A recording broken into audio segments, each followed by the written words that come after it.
What we're going to do is we're going to take a whole bunch of bits and pieces of various woods, or in this case, this is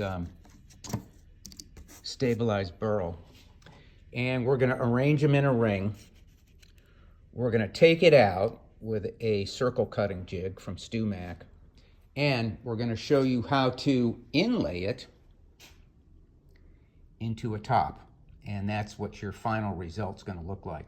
It's a very, very classy way to do a rosette, and it brings a lot of eye appeal to your builds. Here's the other one that we just showed you. This is stabilized, kind of a jade color burl, and in that dark redwood top, that's just going to really be an eye catcher. This is destined to go to a show here later this year. So anyways, we're going to start off. We might have to kind of flit around a little bit because I'm just sort of like filming this as I go. But let's get started. Part one of a custom rosette. I just got finished making the rosette up, and what I do is I just cut little pieces of this stabilized burl from a bigger blank. I cut out little pieces on the bandsaw, then I go over here and I true them up, and then I just arrange them in all these little pieces like this. This takes, believe it or not, this takes about 3 hours to do that. And then what we'll do, and we'll show you this tomorrow or in part two, we're going to take a router, and we'll route out the ring and then install purfling into the guitar body. So we'll check in later. Over and out. Okay, so cutting and inlaying a custom rosette part two. What we've done is we've clamped the top to a board, and I've got an indexing pin here which is matched to the indexing pin of the StewMac circle cutter router. What I did is I came in about 1/4 of an inch from the edge of the sound hole, and then another about 3/8 inch out from that. And what we did was we set the circle cutter to cut this inside channel. And what I used was a custom router bit, or bit, which was 56 thousandths. And that's about 5 to 6 thousandths smaller than my purfling. So the result is that my purfling fits very snug in there. I'd rather have a very snug fit than a loose fit. What we do is we cut the first channel, the outside one here, pick up the circle cutter, and then route that channel on the rosette. Now the rosette has been fastened to a melamine board with double stick tape. I've got my indexing pin here, and I cut the outside channel using the same setting that I used on there. Then I come back and cut the inside channel, come over here, and then cut the inside channel here.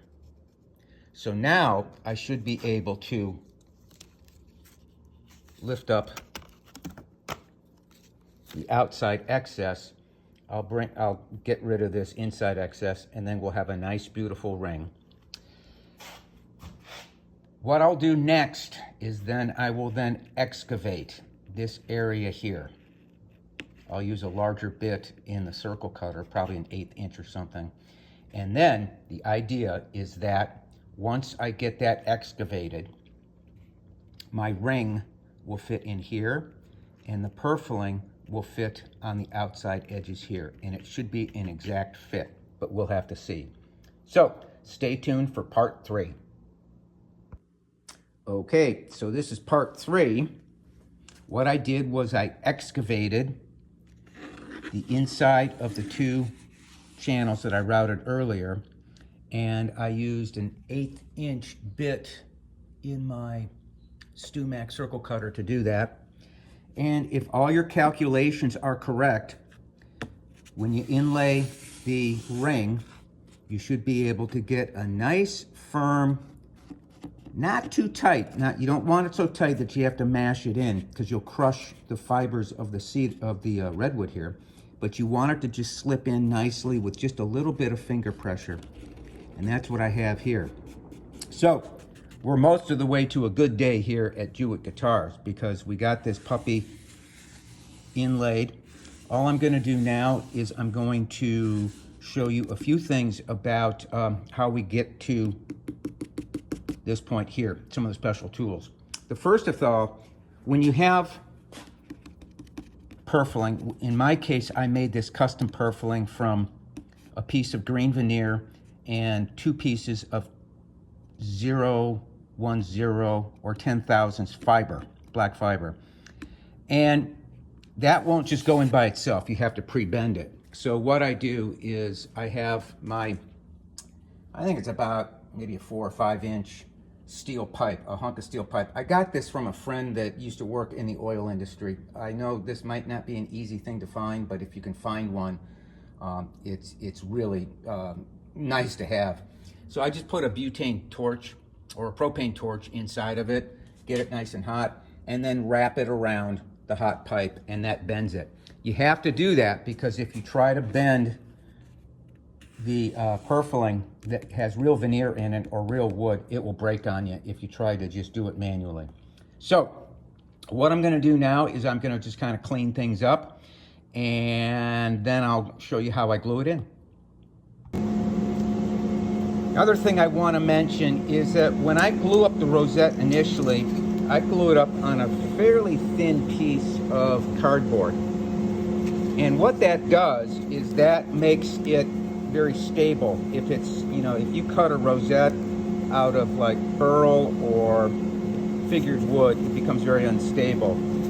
You can either leave that cardboard on when you install it because it's going to go face down, or you can remove it or sand it off. It's up to you. But in my case, I'll probably just sand a little bit off to get a little bit of material off, and then I'll inlay it or put it in the rosette. Okay, so it's time to inlay the ring and the purfling. We do it at the same time. Alternatively, you can, if you don't want to do this technique, if you're not really sure about it, is just go ahead, make your rosette the same way I did, and then just cut a channel in the redwood or your top, the exact width of the rosette that you made. Glue it in, let it dry overnight, sand it down, and then you can come back with your circle cutter and a bit that's sized to the width of the purfling, and then cut your channels. If you do that, it is a little bit cleaner look because you may not get any gaps or anything like that. But if you've sized this all correctly and done it before, it comes out pretty good. So I just do it this way to be more efficient. So you can glue this in with a variety of glues. You can use epoxy, you can use tight bond. On the redwood, you can even use super glue if you wanted to. It shouldn't stain this, but I don't like to do that. I like a little bit more working time with the glue. I like to use something that is going to fill any gaps that I might have or anything. So I've settled on using this stuff, and I use a lot of this. This is Gorilla Glue. It is a moisture cure urethane type glue, but it doesn't foam and it's water clear. So it's really a good choice for this type of application because after I glue it, you'll see what I'm going to do. I'm going to go over and put it in a vacuum bag, and that will pull all the glue that's in the channel up and fill any gaps. So let me go ahead and glue this up, and then I'll show you as I put it in the vacuum bag, and then hopefully we'll have a rosette. I just remembered one thing that I forgot to tell you. I sealed the inside of this ring, or this channel, with shellac before gluing. If you use a water-based glue, like Tight Bond or something like that, that's a really good idea because it will keep the water that's in that glue from kind of raising and changing the dimensions of things. I really probably don't have to do it with the urethane glue, but I do like to do it just because it seals off the wood, particularly on these channel edges.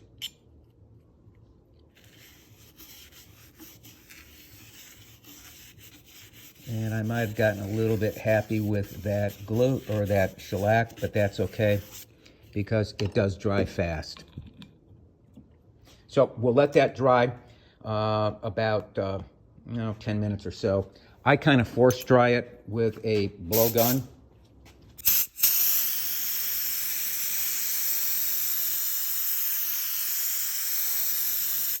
I like this little blowgun, by the way. I got it off of Amazon. You can adjust the nozzle here to adjust the intensity of the spray.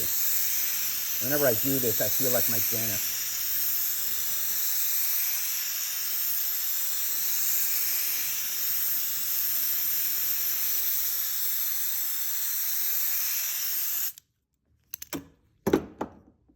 Okay, so we'll give that a couple more minutes to dry, and then we'll inlay this puppy.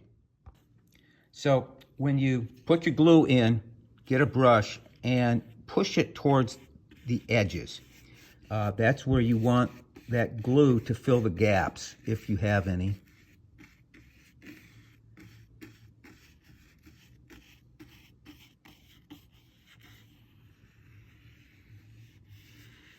And don't get too happy with the glue. Okay, so I'm going to cut out and install the rosette because I can't install and hold the phone at the same time.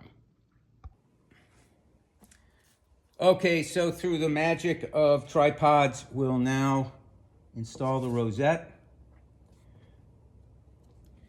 And we've got an inside and an outside. I will do the outside first.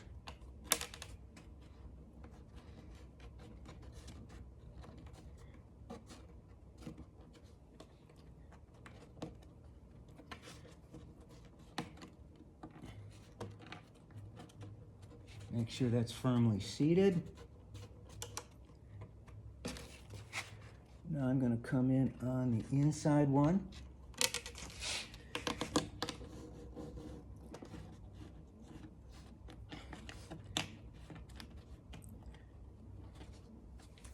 And then I'm going to take a piece of wood and really press down on that. Now, I'm not pressing on the rosette at this point. I'm just pressing on the two pieces of purfling. So I'll take a smaller piece of wood, which is in this case a dowel, and just push that rosette down.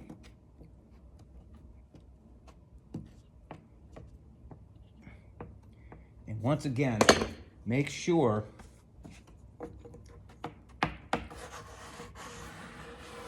that your purfling is seated nice and tight. Now, what you could do is you could just take a piece of wax paper and put some weights on that, but that's not the way I do it. The way I do it is I go put it in a vacuum bag. I find a vacuum bag to be very useful in guitar making. Now, I used one when I built furniture all the time for veneering, and what makes this a really good investment is the fact that you can just make your own binding, make your own purfling. I use it to make my curved laminations for my guitar sides. It's also great for this. Let me turn it on and show you why. So I've got it sealed up, and I've got a piece of wax paper in here.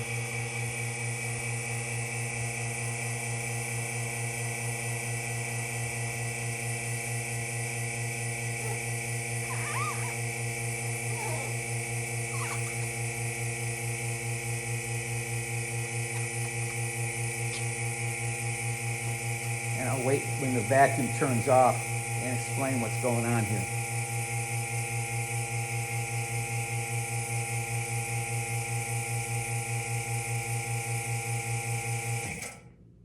Okay, so the vacuum's turned off. what that does is the bag, because it's flexible, it presses down on both the purfling and the rosette material. You can see where some of that glue has come up because the vacuum will pull it up, and it's filled in a little bit here, or it's just seeped through. But what this will do is that if you have any gaps in your binding or anything like that, it fills them in nicely. So we'll let that sit about, this is polyurethane glue. It takes about an hour to take the clamps off, but I'll probably take it out of the bag in about 30 minutes or so, and then we'll show you what it looks like. So probably what I neglected to tell you in the first part of this video is basically how you get started. I keep offcuts of just about everything.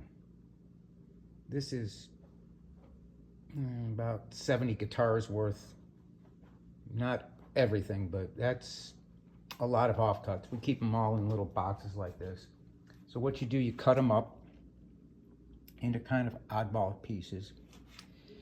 Then what you do is you take your soundboard and lay out your rosette location.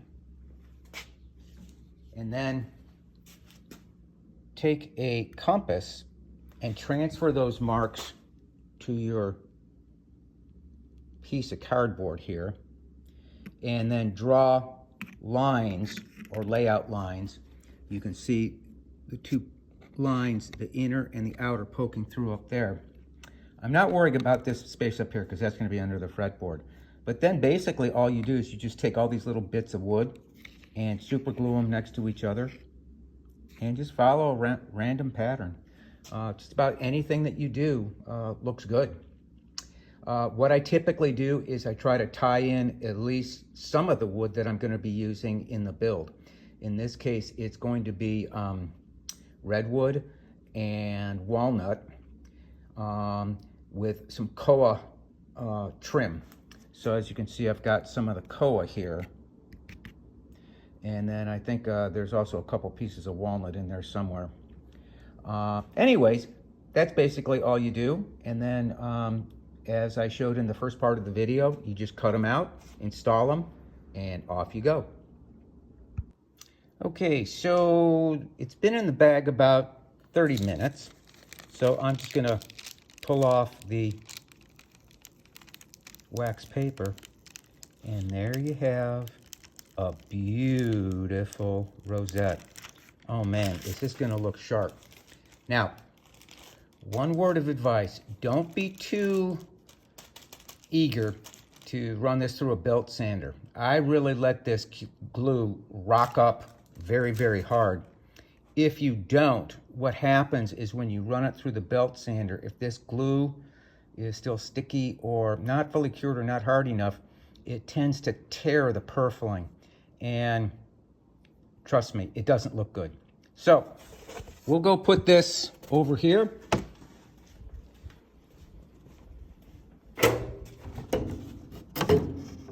And tomorrow morning, we'll run that through the belt sander and see what it looks like. But I'm pretty excited about that.